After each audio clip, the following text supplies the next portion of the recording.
Hello everyone, ఇలాంటి videos మీకు ముందుగా కావాలి అనుకుంటే మా ఛానల్ని సబ్స్క్రైబ్ చేసుకుని పక్కనే ఉన్న బెల్ ఐకాన్ని క్లిక్ చేయండి. అప్కమింగ్ రివ్యూలోకి వెళ్ళిపోదాం. ఎపిసోడ్ స్టార్ట్ అవ్వగానే మనుపై శైలేంద్ర హైర్ చేసుకున్న రౌడీ అటాక్ చేయడం, మనుని మహేంద్ర కాపాడడం జరుగుతుంది కదా. మనుని కాపాడిన మహేంద్ర అయితే మనుతో కలిసి కాలేజ్కి వస్తాడు. మను చేతికి గాయం అవడంతో అనుపమ మనుపై గట్టిగా అరుస్తుంది. నీకు బాధ్యత ఉండక్కర్లేదా, ఇలా గాయం చేసుకుంటే ఎలా అని చెప్పి చాలా గట్టిగా చాలా ఎమోషనల్గా అరుస్తూ మను చేతికి గాయమైనందుకు బాధపడుతూ ఉంటారు అనుపమ బిహేవియర్ని చూసి ఏంజెల్కి, వసుధారాకి, మహేంద్రకి డౌట్ అనేది ఇంకా పెరుగుతుంది. మను మాత్రం ఎందుకు వారు నాకు ఇంకా దూరంగా ఉండాలని ప్రయత్నిస్తున్నారు, నా ప్రశ్నకి సమాధానం ఎందుకు నాకు అనుపమ గారు చెప్పటం లేదు అని చాలా అంటే చాలా బాధపడుతూ ఉంటాడు మను. ఇది ఇలా ఉండగా ఈవినింగ్ అవుతుంది. మను ఇంటికి వచ్చి వాళ్ళ బామ్మ దగ్గర బాధపడుతూ ఉంటారు. ఇవాళ చేతికి గాయమైన కనీసం నా గురించి వాళ్ళ ఎవరికీ చెప్పలేదు, అసలు ఎందుకు నేను ఎవరు అనే విషయాన్ని నాకు అనుపమ చెప్పటం లేదు అని ఇంకా వాళ్ళ బామ్మతో చెప్తూ చాలా బాధపడతారు. అదే టైంకి కరెక్ట్గా అనుపమ కూడా మను వాళ్ళ ఇంటికి వస్తుంది. చెప్పండి, ఎందుకు నన్ను చిన్నప్పటి నుండి ఇలా టార్చర్ చేస్తున్నారు? అసలు మా అమ్మ ఎవరు, మా నాన్న ఎవరు? చిన్నప్పటి నుండి నువ్వు నన్ను మా అమ్మలా చూసుకున్నావు, కానీ నేను అమ్మ అని పిలిస్తే నువ్వు ఎప్పుడూ సరిగ్గా రెస్పాండ్ అయ్యేదానివే కాదు. అలాంటప్పుడు అసలు నా తల్లిదండ్రులు ఎవరు, నేను ఎక్కడ, అసలు ఏంటి అని అడుగుతాడు మను. అనుపమ సమాధానం చెప్తుంది మనుకి ఫర్ ద ఫస్ట్ టైం. నువ్వు జగతి మేడంకి, మహేంద్ర సార్కి పుట్టిన కొడుకువి అని చెప్తుంది అనుపమ. ఒక్కసారిగా మను షాక్ అయిపోతాడు. జగతి మేడంకి కమల పిల్లలు పుట్టారని, ఒక పిల్లాడు ఊపిరాడక చనిపోయిందని భావించి తనకి ఒకవేళ చనిపోయిన బిడ్డ పుట్టిందని తెలిస్తే జగతి ఎక్కడ బాధపడుతుందోనని పాపం వెంటనే బాబుని మార్చేసి తను తీసుకువెళ్ళిపోయిందని, కానీ బయటికి తీసుకువచ్చాక మను ఏడవడం స్టార్ట్ చేస్తాడని, సో ఇంకా మనుని మహేంద్ర జగతి మేడం గుర్తుగా అనుపమ పెంచుకున్నట్లు చెప్తుంది. మను తన ఫ్లాష్ బ్యాక్ని తెలుసుకొని ఒక్కసారిగా షాక్ అయిపోతాడు. మహేంద్ర ఇదంతా అక్కడికి వచ్చి వినేస్తారు. మహేంద్ర ఒక్కసారిగా స్టన్ అయిపోతారు. మను మహేంద్రని చూసి ఒక్కసారిగా షాక్ అయిపోతారు. అనుపమ దగ్గరికి మహేంద్ర వస్తారు. అనుపమ, ఎందుకు ఈ విషయాన్ని నా దగ్గర దాచిపెట్టావు అని అడుగుతాడు మహేంద్ర. చూడు మహేంద్ర, నేను నీ దగ్గరికి తీసుకురావాలని అనుకున్నాను కానీ అని చెప్తూ ఉంటుంది అనుపమ. వద్దు అనుపమ, ఏమీ చెప్పొద్దు. కానీ నాకు ఎందుకో తెలీదు, మనుని చూసిన ప్రతిసారి రిషి నాతో మాట్లాడుతున్నట్టు, రిషి నాతోనే ఉన్నట్టు అనిపించేది. దానికి కారణం ఏంటి అనేది నాకు ఇవాళ అర్థమైంది అనుపమ అని మను దగ్గరికి ప్రేమగా వస్తారు మహేంద్ర. మను కూడా మహేంద్ర వైపు ప్రేమగా చూస్తూ ఉంటారు. ఇంకా మహేంద్ర మనుని హక్ చేసుకుంటాడు. చాలా ఎమోషనల్గా ఫీల్ అవుతారు. తన కన్నీళ్ళని తుడుచుకొని, మను, ఇకపై నీకు ఎవ్వరూ లేరని నువ్వు అనుకోవద్దు. నీకు భూషణ్ కుటుంబం ఉంది, నువ్వు భూషణ్ కుటుంబ వారసుడివి. అలాంటప్పుడు నువ్వు ఇక్కడ కాదు, నువ్వు ఉండాల్సింది మా దగ్గర. రా వెళ్దాం, నిన్ను రేపే భూషణ్ ఇంటి వారసుడిగా నిన్ను నేను ప్రకటిస్తాను అని అంటారు మహేంద్ర. వద్దు సార్ అని అంటారు మను. ఒక్కసారిగా మహేంద్ర షాక్ అయిపోతాడు. ఎందుకు మను? ఇప్పుడు రిషి లేడు. ఖచ్చితంగా రిషి తిరిగి వచ్చాక ఈ విషయం తెలిస్తే చాలా సంతోషంగా ఫీల్ అవుతాడు. వసుధార కూడా ఈ విషయం చెప్తే ఎంతో సంతోషంగా ఫీల్ అవుతుంది. నిన్ను ఎండీని కూడా చేస్తుంది. నువ్వే ఈ కాలేజ్కి ఎండీగా కరెక్ట్గా ఉంటావని నాకు అనిపిస్తుంది. నాకు చెప్పేది విను, నా మాట విను అని అంటారు మహేంద్ర. నేను చెప్పేది ఒకసారి అర్థం చేసుకోండి. ఇప్పుడు నేను రిషి సార్కి ట్విన్ బ్రదర్ అనే ఆలోచనే నాకు చాలా ఆశ్చర్యాన్ని ఇస్తుంది. జగతి మేడం చాలా గొప్పవారు. ఆవిడ మా అమ్మగారంటే నేను ఇప్పటికీ నమ్మలేకపోతున్నాను.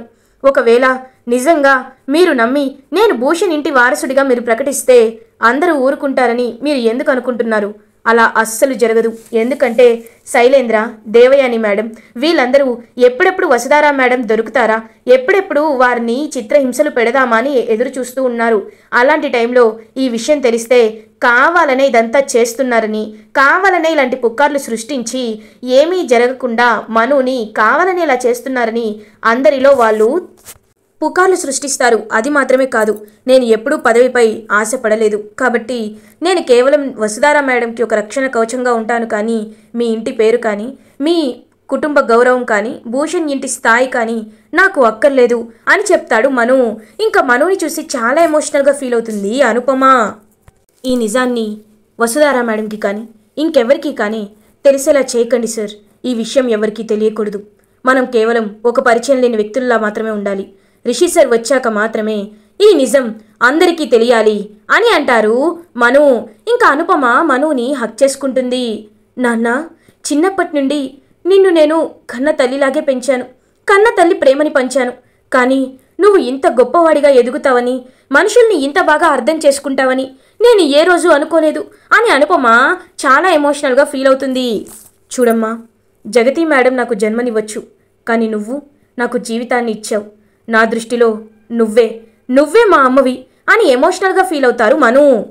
ఇంకా మహేంద్ర, అనుపమ పాపం వసుధారా వాళ్ళ ఇంటికి బయలుదేరుతారు. ఇది ఇలా ఉండగా వసుధార అటు ఇటు తిరుగుతూ ఆలోచిస్తూ ఉంటుంది. మావయ్య గారు, అనుపమ మేడం ఇద్దరు బయటికి వెళ్ళారు. ఎక్కడికి వెళ్ళాను అంటే చెప్పలేదు. అసలు ఎక్కడికి వెళ్ళారు వీళ్ళు?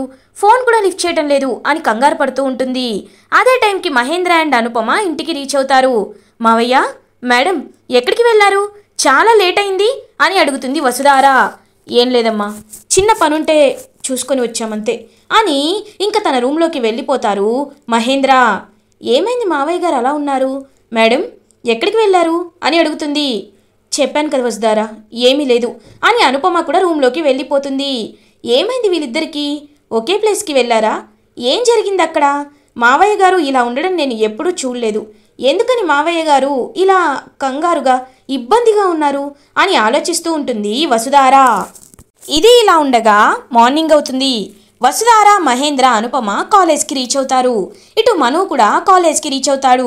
మనుని చూడగానే మహేంద్ర చాలా హ్యాపీగా ఫీల్ అవుతారు.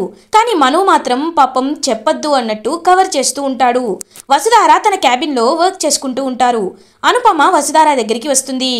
వసుధార, నువ్వు నిన్న నన్ను ఫైల్ అడిగావు కదా, ఇదిగో ఫైల్ అని ఫైల్ ఇస్తారు. మేడం, ఇప్పుడు ఈ ప్లేసెస్ అన్ని కవర్ చేస్తే మనకి మిషన్ ఎడ్యుకేషన్ అనేది ఎంతవరకు పబ్లిసిటీ అయ్యే ఛాన్సెస్ ఉన్నాయి అని అడుగుతుంది వసుధార.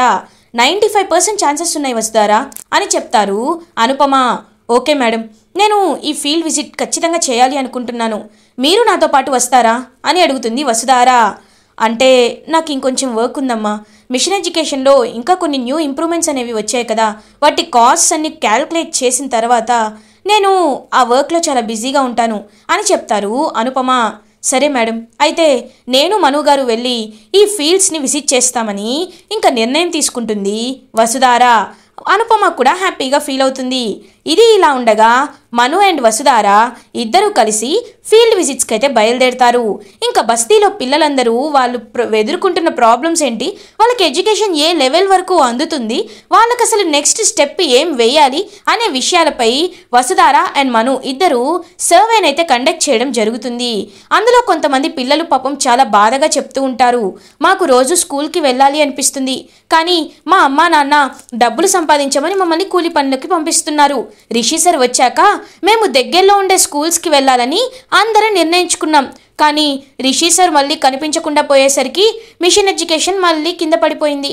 అప్పటి నుండి మళ్ళీ మా అమ్మ నాన్న మీరేమి స్కూళ్ళకి వెళ్ళాల్సిన అవసరం లేదు, మీరు పని చేసుకోండి అని మళ్ళీ మమ్మల్ని పనులకి పంపిస్తున్నారు.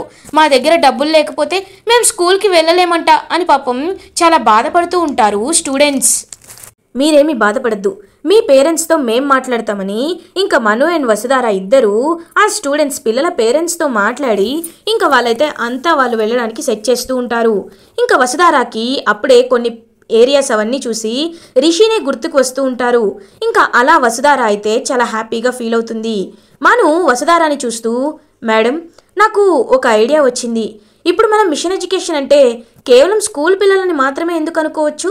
10th అయిపోయి ఇంటర్కి వెళ్ళాలి అంటే దూరం అవుతుందని ఇంట్లోనే ఉంచుతున్న పిల్లల సంగతి ఏమవ్వాలి మేడం అని అంటారు మను.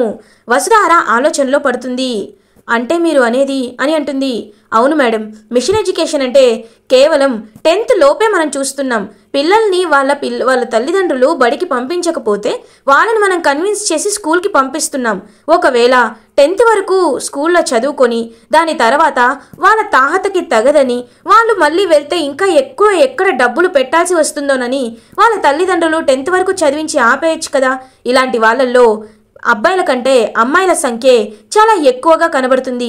కాబట్టి మీరు ఈ విషయాన్ని కూడా ఆలోచించాలి మేడం అని అంటారు మను. ఇంకా వసుధార ఆలోచనలో పడుతుంది. మను గారు, ఖచ్చితంగా ఈ విషయంపై కూడా నేను ఆలోచిస్తాను అని అంటుంది వసుధార. అలా ఇంకా వసుధార అండ్ మను అయితే ఇద్దరు ఇంకా కాలేజ్కి రీచ్ అవ్వడం స్టార్ట్ అవుతుంది. ఏంజెల్ మను గురించే వెయిట్ చేస్తూ ఉంటుంది. ఏంజెల్ గారు, మీరేంటి నా క్యాబిన్లో ఉన్నారు అని అడుగుతాడు మను. ఏం లేదు మను గారు, నేను మీతో కాఫీకి వెళ్ళాలనుకుంటున్నాను అని అంటుంది ఏంజెల్. వాట్, కాఫీకా అని అడుగుతారు. వసుధార కూడా ఇంకా హ్యాపీగా ఫీల్ అవుతుందన్నమాట. ఏంజెల్ అలా చాలా ఫ్రెండ్లీగా మనుతో ఉండడం. మను గారు, దారి మధ్యలో కూడా మీరు కాఫీ తాగలేదు కదా, ఏంజెల్ మను గారిని తీసుకువెళ్ళు అని అంటారు. అవునా, అయితే నేను అస్సలు వదిలిపెట్టను, రండి మను గారు కాఫీకి వెళ్దాం అని అంటుంది ఏంజెల్. అంటే నేను ఇప్పటి వరకు ఎప్పుడూ కాఫీకి వెళ్ళలేదు అని అంటారు మను. అయితే నేను మీకు దెయ్యంలా కనబడుతున్నానా?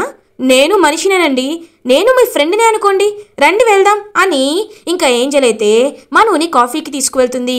వసుధార అలా వెళ్తున్న మనుని ఏంజెల్ని చూసి చాలా హ్యాపీగా ఫీల్ అవుతుంది. మను గారు కూడా ఏంజెల్ని ఏమీ అనలేకపోతున్నారు. ఏంజెల్ కూడా అందరితో కలిసిపోయినట్టే మను గారితో కలిసిపోతుంది. నిజంగా వీళ్ళిద్దరికీ ఒకవేళ పెళ్లి చేస్తే ఆ ఐడియా చాలా బాగుంటుంది కదా అని వసుధార అలా ఇంకా ఇద్దరి వైపు చూస్తూ ఉంటుంది. ఇది ఇలా ఉండగా వసుధారకి ఫోన్ కాల్ వస్తుంది. వసుధార ఫోన్ లిఫ్ట్ చేస్తుంది. హలో అని అంటుంది. అమ్మా వసుధార, ముకుల్ గారు నాకు కాల్ చేశారు, వెంటనే మనల్ని కలవాలి అంటున్నారు, నీ పర్మిషన్ అడుగుదామని కాల్ చేశానమ్మా అని అంటారు మహేంద్ర. మావయ్య, నేను కాలేజ్కి దగ్గరలోనే ఉన్నాను, మీరు ముకుల్ గారిని పిలవండి అని చెప్పి వసుధార కాల్ కట్ చేస్తుంది. అలా ఇంకా ముకుల్ గారిని మీట్ అవుతారు వసుధార, మహేంద్ర, అనుపమ. ముకుల్ చాలా టెన్షన్ పడుతూ ఇబ్బంది పడుతూ ఉంటారు. ముకుల్, ఎందుకు ఇబ్బంది పడుతున్నారు అని అడుగుతారు మహేంద్ర. ఎలా చెప్పాలో అర్థం కావట్లేదు సార్ అని అంటారు ముకుల్. ఏమైంది అని అడుగుతుంది అనుపమ. అంటే మేడం అది అని కంగారు పడుతూ ఉంటారు.